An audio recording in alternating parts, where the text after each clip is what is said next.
మన ప్రభు అయిన యేసుక్రీస్తు నామములు మీ అందరికీ శుభములు తెలియజేయచ్చు ఉన్నాను. నిర్గమకాండము 5వ అధ్యాయము 17వ వచనము. అందుకతడు, మీరు సోమరులు, అందుచేత మేము వెళ్ళి యెహోవాకు బలినర్పించుటకు సెలవిమ్మని మీరు అడుగుచున్నారు. ప్రియ దైవజనమా, ఆనాడు దేవుని సేవించుటకు వెళ్ళి వస్తామని సెలవిమ్మని అడిగిన ఇశ్రాయేలీయులను ఫరో మీరు సోమరులు అని సంబోధిస్తూ ఉన్నాడు. నిజానికి ఇశ్రాయేలు ప్రజలు సోమరులు కాదు. వారు ఫరో కొరకు ధాన్యాదులను నిల్వచేయు పీతోము, రామసెసెను పట్టణాలను కట్టినవారు. ఇశ్రాయేలీల స్త్రీలు సహితము చురుకైన వారని ఐగుప్తు మంత్రసానులు సాక్ష్యమిచ్చి ఉన్నారు.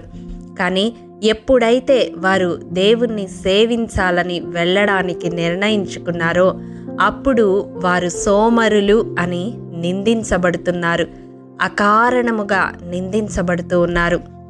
ఈనాడు కూడా పరిచర్యలో కొనసాగుతున్న వారిని, దేవుని సేవకులను, దేవుణ్ణి సేవించే ప్రజలను జనులు ఈ నిందను మోపి అవమానిస్తూ ఉన్నారు. ఏ బ్రతుకు తెరువు లేక, జీవనోపాధి లేక సేవకులయ్యారు అని తృణీకారముగా మాట్లాడుతూ ఉన్నారు.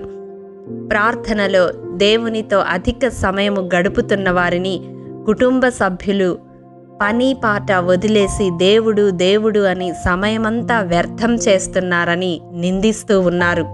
ఈ వాక్యము వింటున్న ప్రియ సహోదరుడా, సహోదరి, నీవు కూడా ఇటువంటి నిందలను మోస్తూ ఉన్నావా? నీ సేవలో నీవు కొనసాగుతూ ఉండగా తృణీకారాన్ని ఎదుర్కొంటూ ఉన్నావా?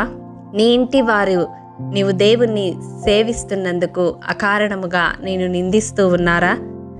ఇది ఫరో కాలము నుండి దేవుని ప్రజలు ఎదుర్కొంటున్న సమస్యే. కాబట్టి దీని నిమిత్తము నీవు చింతించనవసరం లేదు. కాకపోతే దేవుని పేరుతో కాలయాపన చేసేవారు, దేవుని నామము అడ్డు పెట్టుకొని దేవునికి అవమానకరముగా సేవ చేస్తున్న వారు కూడా ఈ కాలంలో లేకపోలేరు.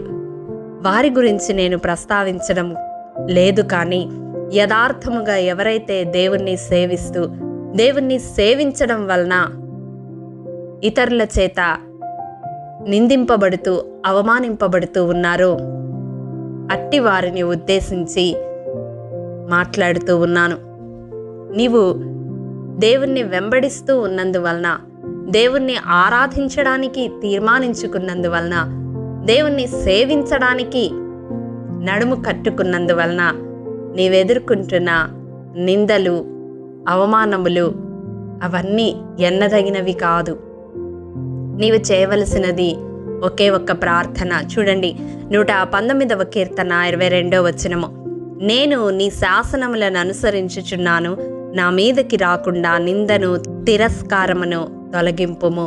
అవును దేవా, నీ చిత్తమైతే ఈ నింద, ఈ తిరస్కారము నా మీద నుంచి తొలగించి వారు కూడా నిన్ను చూచే కన్నులు అనుగ్రహించమని ప్రార్థించే వ్యక్తులముగా మనం ఉండాలి. మనము వెంబడిస్తున్న యేసయ్య సహితము ఈ నిందలు, అవమానములు, తృణీకారము ఎదుర్కొన్నాడు. మనమే పార్టీ వారము.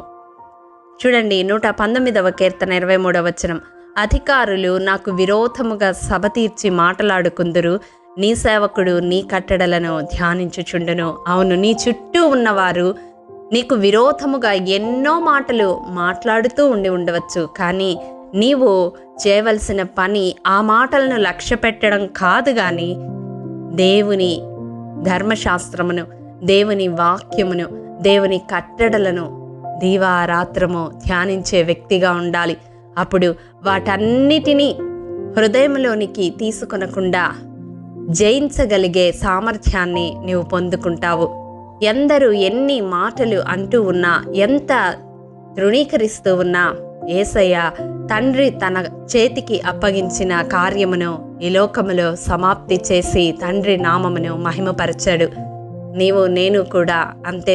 ప్రియ దైవజనమా, దేవుడు మనకు అప్పగించిన పనిని ఎన్ని నిందలు, అవమానములు, విమర్శలు ఎదురవుతూ ఉన్నా ముగించవలసిన వారమై ఉన్నాము.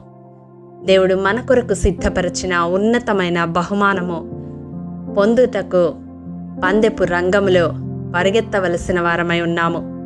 కాబట్టి ఈ దినం ఈ వాక్యము ద్వారా దేవుడు మన హృదయాలను సంధిస్తూ ఉండగా మన ఆత్మీయ యాత్రలో వెనుదిరగక ముందుకు అడుగు వేసేవారముగా ఉందాము. అట్టి కృప దేవాది దేవుడు మనందరికీ అనుగ్రహించునుగాక. ఆమేన్. ప్రేమ నమ్మకము కలిగిన మా ప్రియ పరలోకపు తండ్రి, నీ పరిశుద్ధ పాదములకు వందనములు. దేవా, విత్తబడిన వాక్యమును ప్రతి హృదయములో నూరంతలుగా ఫలింపచేయండి. ఎవరైతే నిన్ను సేవిస్తూ నీ సహవాసము చేస్తూ నిందింపబడుతూ ఉన్నారో అటు వారి మీదకు ఆ నింద తిరస్కారము రాకుండా నీ చిత్తమైతే తొలగించి, ఎవరైతే నిందిస్తూ ఉన్నారో వారు కూడా నీ వైపు చూచే కనులు అనుగ్రహించమని యేసు అతి పరిశుద్ధ నామం పేరట అడిగి పొందుకొని ఉన్నాము తండ్రి. ఆమేన్. ప్రియ దైవజనమా, అనుదినము షారోన్ మన్నా ద్వారా అడగబడుచున్న బైబిల్ క్విజ్ ప్రశ్నలకు సమాధానములు ప్రతి నెల మొదటి వారము కామెంట్ బాక్స్లో పోస్ట్ చేయబడతాయి. కాబట్టి గమనించి మీకు తెలియని ప్రశ్నలకు సమాధానములు తెలుసుకొనగలరని ప్రభు పేరట మనవి చేయుచూ ఉన్నాము. ప్రియ దైవజనమా, ఈ దినం నెంబర్ ఇన్ బైబిల్ క్విజ్ ప్రశ్న: బైబిల్లో సరళ వృక్షము క్రింద కూర్చున్నది ఎవరు? మీ సమాధానం మాకు తెలియజేస్తారు కదూ. ప్రియ దైవజనమా, ఈ దినము జన్మదినము, వివాహ దినము జరుపుకుంటున్న వారికి షారోన్ గ్రూప్ తరపున హృదయపూర్వక శుభాకాంక్షలు తెలియజేయుచూ ఉన్నాము. దేవుడు శ్రేయస్కరమైన ఆశీర్వాదములతో ఈ సంవత్సరాది నుండి సంవత్సరాంతము వరకు మిమ్ములను నింపాలని ప్రార్థిస్తూ ఉన్నాము. ఆమేన్.